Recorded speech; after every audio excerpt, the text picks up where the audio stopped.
Sometimes in life, the penny just drops. You walk around the slumber most of the time, and you may see something, hear something, experience something that jolts you awake. 2 years ago, this happened to me.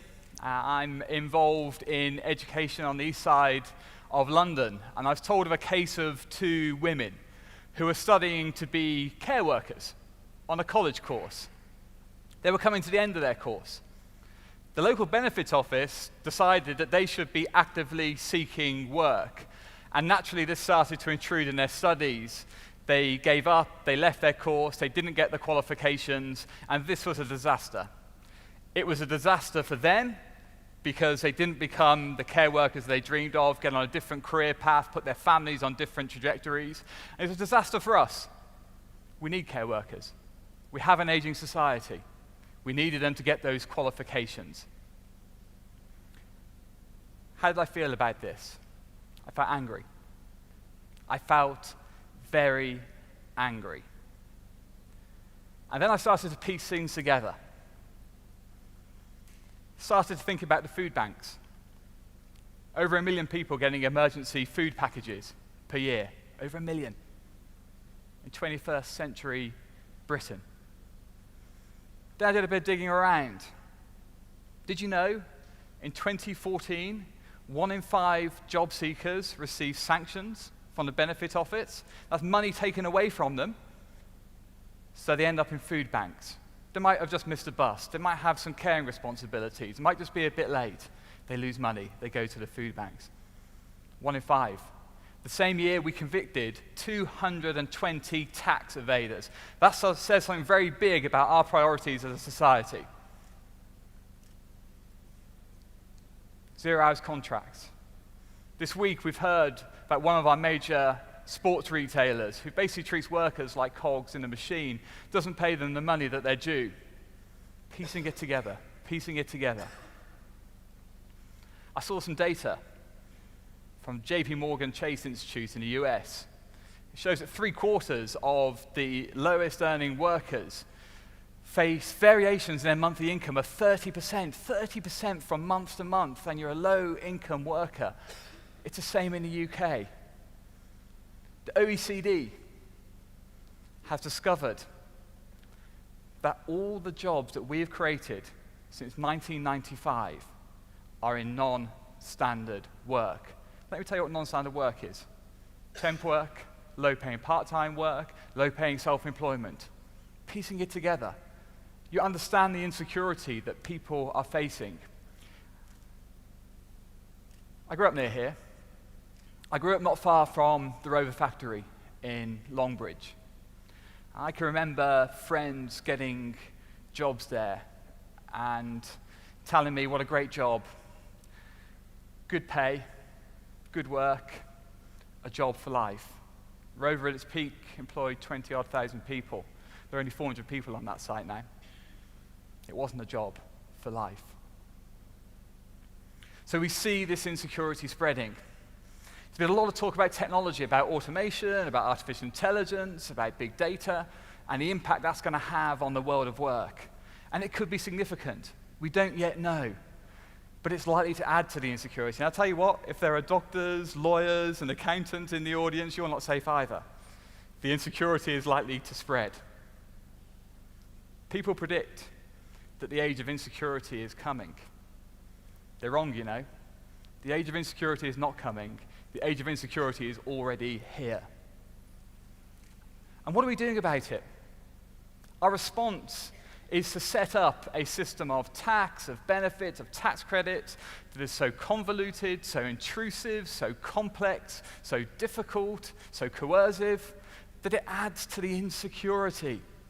We should be pushing back against the insecurity. We're adding to it. So we're spending tens of billions of pounds on what is basically a patched up, broken system, a system that leaves 37% of children in Birmingham growing up in poverty. That's the system that we have created, we as a society have created. We indulge in rhetoric collectively about skivers and strivers and shirkers and people who are dependent, and we divide up And when we talk about people in that way, that's the sort of society we end up with. We end up with a society where potential care workers are taking off college work to find low-wage employment so they're getting the qualifications they need and we need. That's where we end up.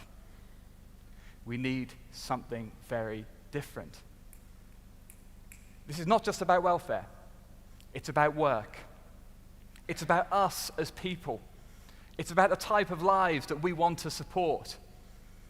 It's about supporting the whole of our humanity, not just the narrow wage labor bit. Yes, work is important, of course it is, but so is caring for our families, so contributing to our local community, so improving ourselves is. And we need a system that supports all those things, not just a very narrow bit of it.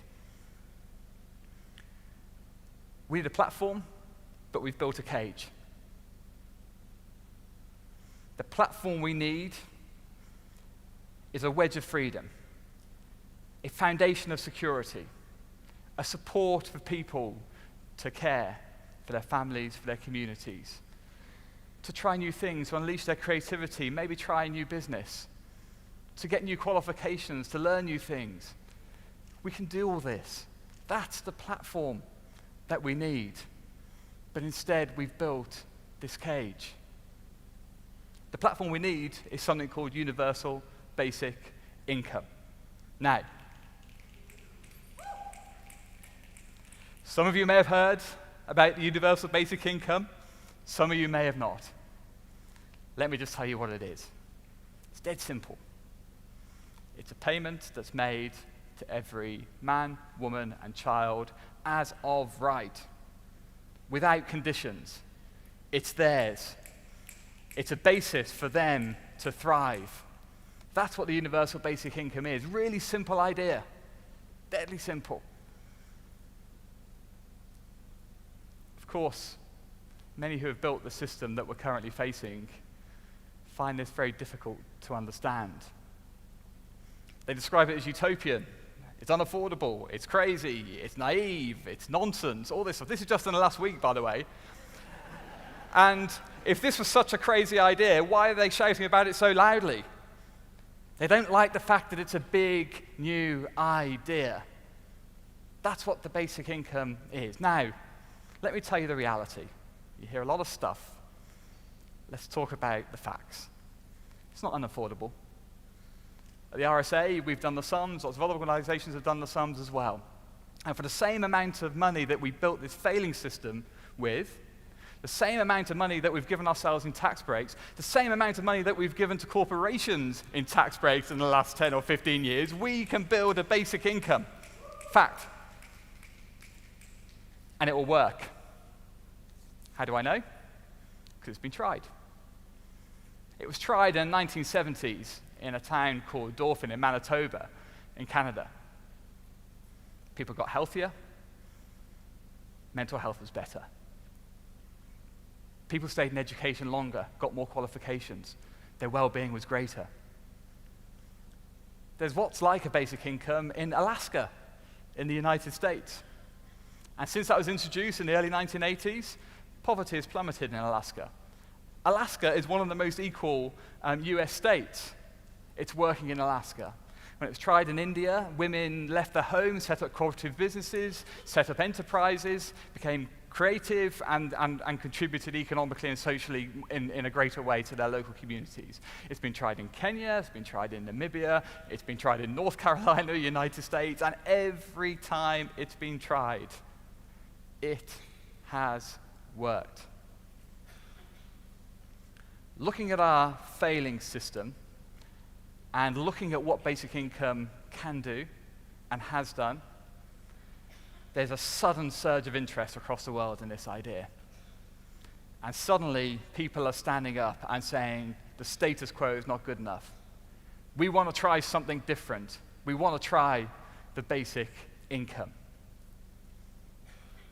In Holland, the cities of Utrecht, Groningen, Tilburg are saying, we want to try the basic income. In Canada, the provinces of Quebec, Ontario, Prince Edward Island, the Liberal Party itself, which is in government in Canada, are all saying, we want to try the basic income. In Oakland, in California, there's an idea to try a basic income there. The Swiss canton of Lausanne, they're going to try a basic income there.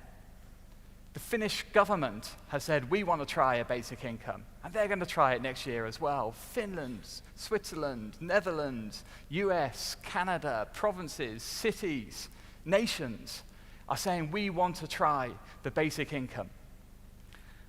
What about if Birmingham, the city of Birmingham, the place of industry, the place of enterprise, the place of innovation, the place of creativity, engine of social reform, the place where change happens, was to say that it wanted to try the basic income? What would that be like? I want to ask you to think about something. I want to ask you to look into the idea yourselves, to think about what the answer would be if people asked you, well, what does basic income mean to me? Your answer will be very simple. Your answer will be, well, instead of the welfare state, instead of politicians, instead of the media being the boss of you, you should be the boss of you, we should be the boss of ourselves, we should boss this city. Speak to your families about it. Speak to your neighbors. Speak to your colleagues, speak to your friends. Raise it in your communities. Talk about it. This is how change happens. When suddenly ideas which seem like they're off the wall become mainstream because people are thinking and talking about it and doing proper factual research and talking about the facts, not just rejecting things out of hand. So talk about it. Then raise it with your city's leaders and say, we, Birmingham, we want to give the basic income. And say to your city's leaders, go and speak to the government and tell the government, we want to try the basic income in Birmingham. Then as a city, raise your hands and say, we volunteer for security for our people. We volunteer for freedom. We volunteer for the power of us. We volunteer to unleash our creativity. We volunteer for the universal basic income. Thank you.